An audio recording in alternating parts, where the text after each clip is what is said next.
I'm going to give an overview on how to plant snowdrops. Just want to cover the ideal locations for them, the type of soil they prefer, and the time of year that they'll both flower and should be planted. Okay, so the ideal time for spring flowering bulbs such as snowdrops to plant is the late autumn, so basically from October straight through to December. The type of location they like is they're quite keen on, they can work very well in shaded areas, okay? So underneath trees here, things like this, edge of lawns is really good. If you look at the bulbs themselves, the snowdrop bulbs are extremely small, delicate bulbs, so it's quite easy to plant them into the ground. There's not an excessive amount of digging involved with them.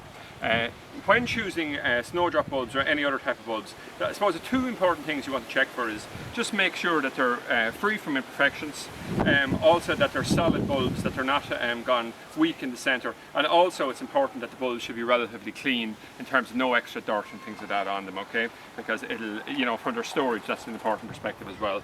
So where exactly then should it be located? I think planting them in drifts around about the base of trees and things like this is the best place for them. And the more random and sort of natural the location of them, the better. So what I generally find good to do is this. Just throw them along here and just try to plant them in drifts like that, and maybe a section like this, okay? So it's a pretty random type of effect over a certain distance like this, okay? So then we'll say when you actually go to plant them here, instead of using something like a large spade there, I think it's best to use a trowel like this. Now in terms of the type of soil they like relatively well drained soil. So we're looking in this location here, it's quite good. If you had very, very heavy soil, you could make a decision to add something like sand to loosen up the soil and improve the drainage. So I'm just going to plant the first bulb here. So what I'll do is I'll just lift it from its exact location here, and I'll just dig down a small distance like this, and I just plant the first snowdrop in here like this, and I just move to the next snowdrop that's over here and repeat the same process.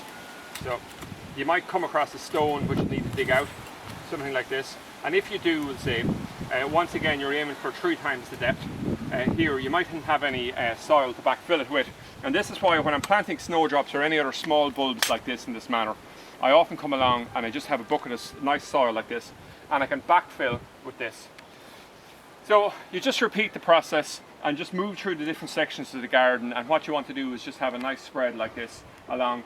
If you do have a number of bulbs that are quite closely planted together, plant them just exactly like that, because that's the way it might fall in nature. And you know, you don't want to have a completely even spread, because you know, it'll look a little bit contrived afterwards. So it takes it a while for them to get established and to develop over the years, but I think it's worth the effort with snowdrops, because it's very much the first sign of spring.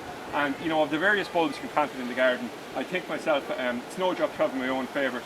In terms then when it comes to mowing, the fact that the flowering in February and March works quite well, because the flowers will have come and gone, we'll say, and by the time we'll say that you come to do the first mowing of the season, you know, you'll just have to avoid the clumps for the first few cuts, but after that then they'll have sufficiently died down with the goodness returning to the bulb, where you'll be able to cut what remains of the stem without damaging the bulb for the following season. So that's it anyway, my advice and overview of planting snowdrops in your garden.